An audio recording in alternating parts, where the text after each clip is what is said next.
Es iesāku savu rītu L2 centrā, sakārtojot centru, notīrot putekļus, sakārtojot ierīces visu, lai viss kārtībā un varam sagaidīt pilnvērtīgi klientus. Viņš jau visu pateica.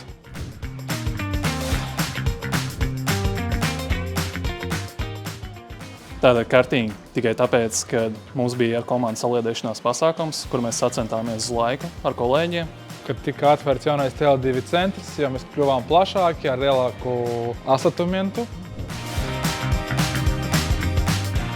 Mana atbilde ir komunikācija, tikai tāpēc, kad strādājot L2 centrā, satvēros, sāku biežāk runāt ar klientiem un daudz vieglāk palika komunicēt ar svešākiem cilvēkiem. Rast dažādas risinājumus dažādām situācijām, pat ja viņas ir pašas grūtākās.